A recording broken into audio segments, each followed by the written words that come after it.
सुप्रभात बच्चों। हम पढ़ रहे हैं गैसों के अणुगति सिद्धांत और उनके आधार पर गतिज गैसीय नियम की व्युत्पत्ति तथा गैसों की गतिज ऊर्जाएं ये पढ़ चुके हैं। अब इसके आगे देखते हैं औसत गतिज ऊर्जा।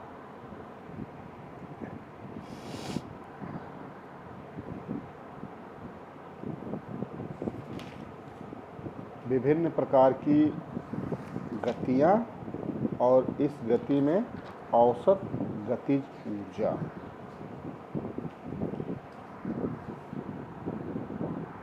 किसी निश्चित दाब पर गैस के विभिन्न गति वाले अणुओं की गतियों के अंकगणितीय औसत को उस ताप पर गैस की औसत गति कहा जाता है। इसे U बार या UAV से प्रदर्शित करते हैं। सामान्यतया आप देखो U bar is equal to U1 plus U2 plus U3 plus 1/n, अथवा यदि किसी तंत्र में U1 गति करने वाले N1 अणु, U2 वाले N2, तो ये जो औसत गति होगी U bar is equal to N1 U1 plus N2 U2 plus N3 U3 plus 1/N1 plus N2 plus N3। Maxwell के गति समीकरण के द्वारा औसत गति U बार को प्रदर्शित करते हैं। U bar is equal to √8RT/nm, जहाँ पे m गैस का अणुभार, कैपिटल M अणुभार है, R गैस नियतांक और T परम ताप है। अब दूसरा वेग देखते हैं, वर्ग माध्य मूल वेग। किसी निश्चित ताप पर गैस के विभिन्न अणुओं की गति के वर्ग के अंकगणितीय माध्य के वर्गमूल को, मतलब गति का वर्ग और उसका माध्य और तब उसका वर्गमूल को वर्ग माध्य मूल वेग गति कहा जाता है। इसे U या रूट बार स्क्वायर या URNS से प्रदर्शित करते हैं। आप देखो जैसा कि परिभाषा में है, गति का वर्ग, उसका औसत और उसका वर्गमूल, यानी U बराबर under root U1 square plus U2 square plus U3 square बटे n। यदि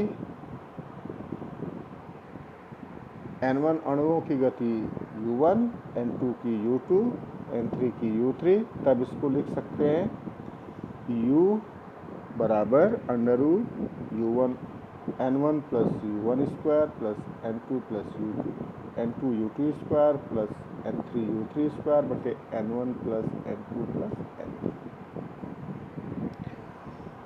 रूट मीन स्क्वायर वेलोसिटी यानी RMS गति की गणना गैस गतिज समीकरण के द्वारा भी की जा सकती है और ये होता है PV is equal to 1/3 mNU square.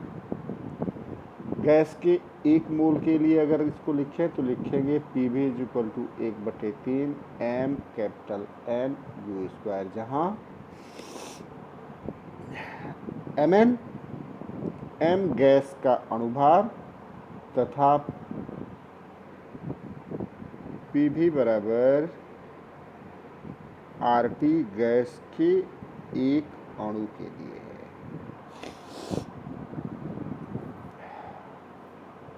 अब देखते हैं उच्च प्रायिक गति या मोस्ट प्रोबेबल वेलोसिटी। किसी निश्चित ताप पर गैस के अधिकांश अणुओं की गति का जो मान होता है उसे हम कहते हैं उच्च प्रायिक गति। इसे अल्फा या UMP से प्रदर्शित करते हैं। MP मतलब most probable velocity.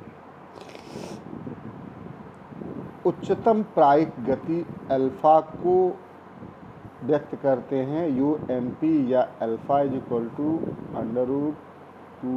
√2RT/m। m gas का अणुभार है। इस समीकरण की सहायता से किसी भी ताप पर किसी भी गैस के लिए उच्च प्रायिक गति की गणना कर सकते हैं। अब U बार यानी औसत गति, U यानी वर्ग माध्यमूल वेग और अल्फा यानी औसत गति के बीच संबंध। U संबंधे U बार संबंधे अल्फा = 3RT/m h/8RT/m h/2RT/m या √3 h/8/pi h/2 या 1 संबंधे 1.732 संबंधे 1.596 संबंधे 1.414 या यही बराबर होगा 1 संबंधे 0.921 संबंधे 0.816। अर्थात इनमें जो संबंध होगा वो वही होगा 1 संबंधे 0.921 संबंधे 0.8616। तो यह है संबंध औसत गति, वर्ग माध्यमूल वेग और उच्च प्रायिक गति के मध्य। अब अणुगति सिद्धांत के आधार पर गैसीय नियमों की व्युत्पत्ति और इनकी व्याख्या। विभिन्न गैसीय नियमों की व्याख्या प्रयोगों के आधार पर की गई, लेकिन उनके लिए कोई सैद्धांतिक आधार नहीं है। अणुगति सिद्धांत के आधार पर गैसीय नियमों को सैद्धांतिक रूप से सफलतापूर्वक निकाला जा सकता है। अब देखते हैं बॉयल के नियम की व्युत्पत्ति तथा उसकी व्याख्या। अणुगति सिद्धांत के आधार पर ज्ञात होता है कि किसी निश्चित मात्रा के लिए उसकी गतिज ऊर्जा का मान गैसीय तंत्र के परम ताप के समानुपाती होता है। यानी 1/2 mnu² समानुपाती T के या 1/2 mnu² बराबर KT। अब इसमें 3/2 का गुणा कर दें तो भी कोई दिक्कत नहीं होगी, 1/2 ही रहेगा। 3/2 × 1/3 mnu² = KT या 1/3 mnu² = 2/3 KT। इस मान को गतिज गैस समीकरण PV बराबर 1/3 mnu² में अगर रखेंगे तो PV बराबर 2/3 KT। यदि ताप स्थिर है तो 2/3 KT का मान भी स्थिर होगा या PV = 2/3 KT कांस्टेंट या PV कांस्टेंट या P समानुपाती 1/3 पर। और यही बॉयल का नियम है। यदि ताप स्थिर रखें तो किसी गैस की निश्चित मात्रा का आयतन का दाब उसके आयतन के व्युत्क्रमानुपाती होता है। ये बॉयल का नियम है। अणुगति सिद्धांत के अनुसार गैस का दाब उसके अणुओं के टकराने के कारण होता है, और ये गैस के अणुओं के टकराने की प्रवृत्ति और उसके औसत गति पर निर्भर करता है। जब गैस की मात्रा निश्चित हो तो उसमें उपस्थित अणुओं की संख्या भी निश्चित होती है। स्थिर ताप पर अणुओं की औसत गतिज ऊर्जा और औसत गति भी निश्चित रहती है। अगर उसका आयतन घटाया जाए तो गैस के अणु कम आयतन में गति करते हैं। इस प्रकार से वो आयतन कम होने के कारण पात्र की दीवारों से अधिक बार टकराते हैं, जिससे टकराने की आवृत्ति बढ़ जाती है और दाब भी बढ़ जाता है। यही बॉयल का नियम भी है। अब देखते हैं चार्ल्स के नियम की व्युत्पत्ति या व्याख्या। ऊपर जो समीकरण है PV = 3/2 kT, उसके अनुसार V = 2/3 K/P × T। यदि P स्थिर है तो उस दशा में V = 2/3 kT या V समानुपाती हो जाएगा T के। यही चार्ल्स का नियम है।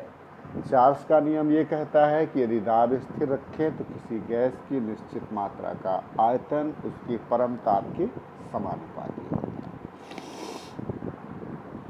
जब किसी गैस की निश्चित मात्रा का ताप बढ़ाते हैं तो अणुओं की औसत गति बढ़ जाती है, अर्थात उनकी गति की तीव्रता भी बढ़ जाती है, जिससे वो अधिक बल से बर्तन की दीवार से टकराते हैं, और जब बर्तन की दीवार से टकराते हैं तो अधिक दाब उत्पन्न करते हैं।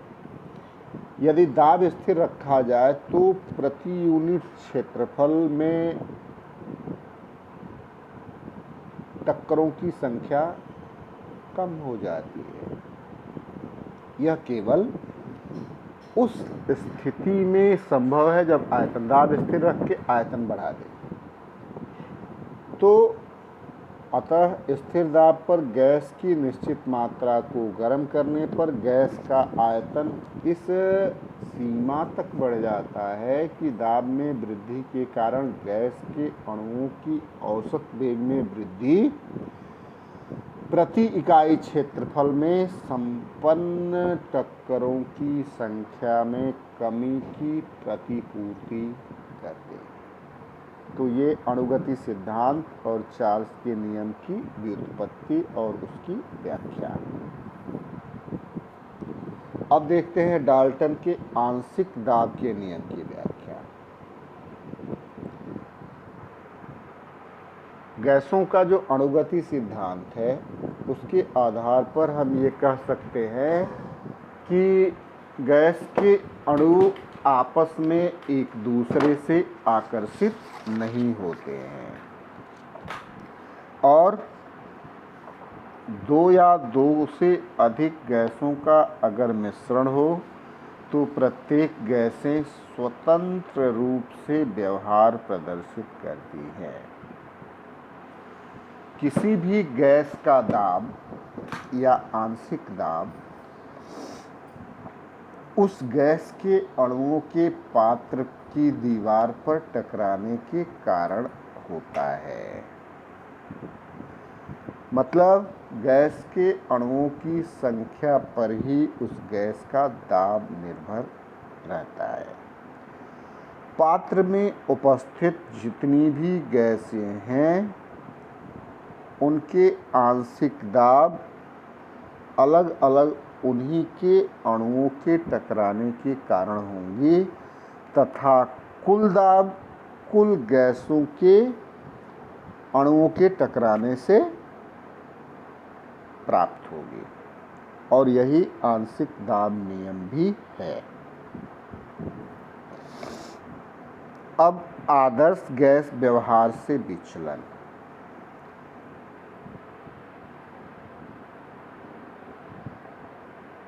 ऐसी सभी गैसें जो ताप एवं दाब की नियत परिस्थितियों में गैसीय नियमों का पूर्णतया पालन करती हैं, आदर्श गैस कहलाती हैं। विभिन्न गैसीय नियमों तथा गैसीय समीकरण PV बराबर nRT से गैसों के व्यवहार का पता चलता है। सभी गैसों द्वारा इन गैसीय नियमों का आंशिक या पूर्णतया पालन किया जाता है, लेकिन सभी परिस्थितियों में सभी गैसों के द्वारा गैसीय नियमों तथा गैस समीकरण का पालन नहीं किया जाता। अब देखते हैं आदर्श या वास्तविक गैसें।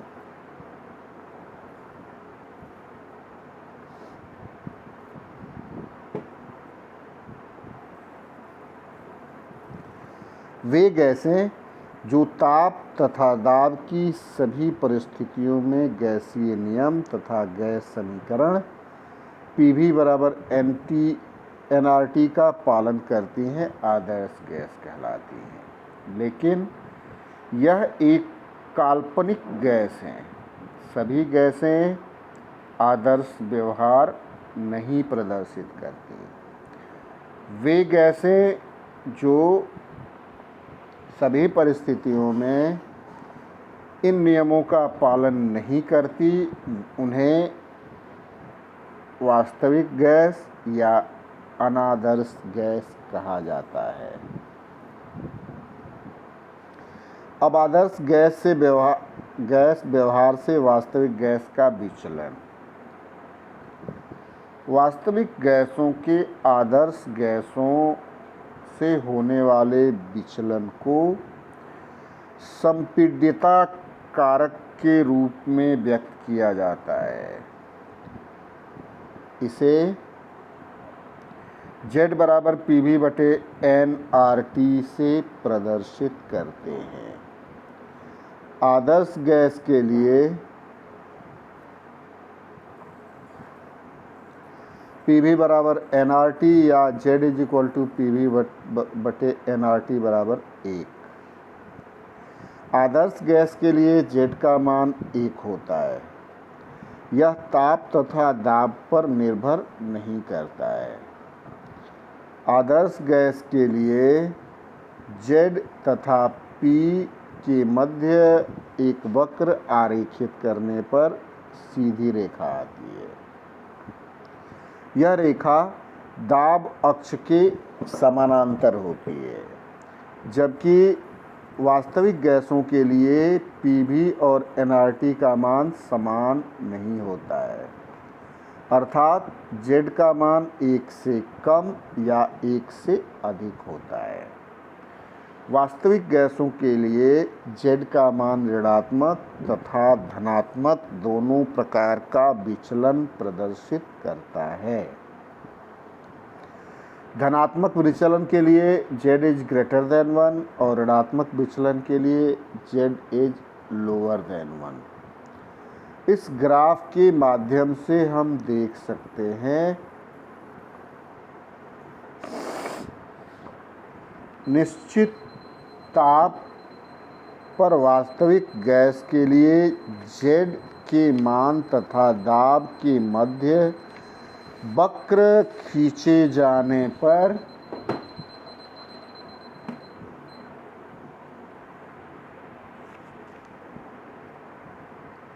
चित्र के अनुसार वक्र प्राप्त होते हैं।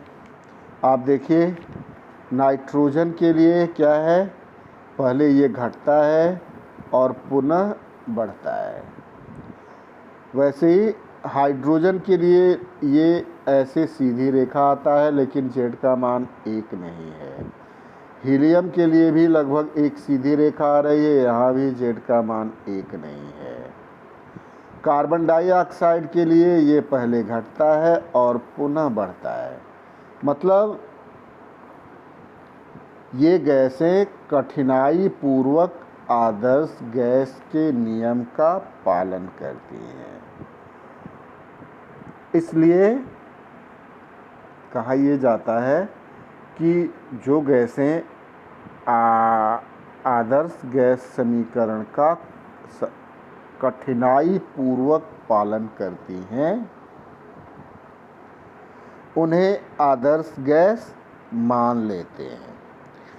हाइड्रोजन हीलियम गैसें जेड के मान में लगातार वृद्धि प्रदर्शित कर रही हैं। लगभग 200 वायुमंडलीय दाब के पश्चात इनके मान बढ़ जाते हैं। कार्बन डाइऑक्साइड गैस अधिकतम नमन यानी विचलन प्रदर्शित करती है। यह लगभग 550 वायुमंडलीय दाब तक ऋणात्मक विचलन प्रदर्शित करती है तथा इससे अधिक दाब पर इसका आदर्श गैस वक्र ऊपर स्थित होता है या धनात्मक विचलन प्रदर्शित करती है। वास्तविक गैस के विचलन पर प्रभाव। इस चित्र को अगर देखें तो यह 1000 डिग्री केल्विन, 500 डिग्री केल्विन और 200 डिग्री केल्विन पर नाइट्रोजन के लिए जेड के वक्रों का प्रदर्शन है। इस चित्र के आधार पर यह ज्ञात होता है कि कम दाब पर आदर्श गैस से विचलन अधिक है। ताप बढ़ाए जाने पर आदर्श गैस व्यवहार से विचलन कम प्रदर्शित होता है। 200 डिग्री सेंटीग्रेड 200 डिग्री केल्विन पर विचलन अधिक है, जबकि 1000 डिग्री केल्विन पर ये वक्र लगभग सीधा आता है। यहाँ देखिए, यह वक्र जो है ये 200 डिग्री केल्विन पर है, यह वक्र ये 500 डिग्री केल्विन पर है और 1000 डिग्री केल्विन पर देखिए ये लगभग सीधी रेखा आ रहा है। मतलब जैसे जैसे ताप बढ़ रहा है वैसे वैसे इनका विचलन आदर्श गैस से कम है। कम दाब तथा अधिक ताप पर वास्तविक गैसों का व्यवहार आदर्श गैस के लगभग समान होता है तथा गैसें आदर्श गैस समीकरण PV बराबर nRT का पालन करती हैं। पर्याप्त उच्च दाब तथा कम ताप पर वास्तविक गैस आदर्श गैस से विचलन प्रदर्शित करती है तथा ये गैसें आदर्श गैस समीकरण PV बराबर nRT का पालन नहीं करती हैं। अणुगति के सिद्धांत के आधार पर PV बराबर nRT की व्युत्पत्ति हुई है। कम दाब तथा अधिक ताप पर यह समीकरण वास्तविक गैस से व्यवहार की विचलन की व्याख्या करने में असमर्थ है।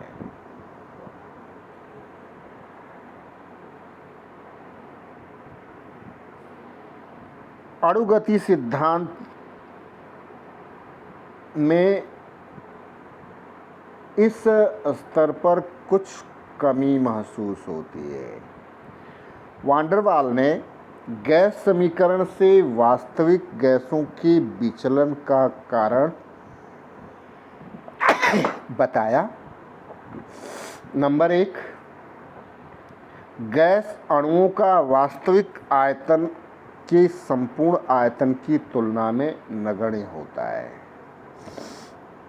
गैस के अणु एक दूसरे को आकर्षित नहीं करते तथा स्वतंत्र होकर गति करते हैं।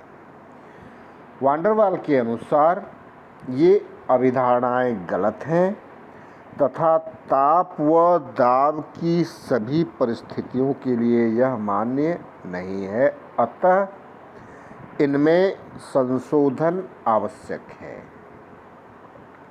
तो वान डर वाल ने क्या संशोधन किया, इसको हम अगले दिन देखेंगे।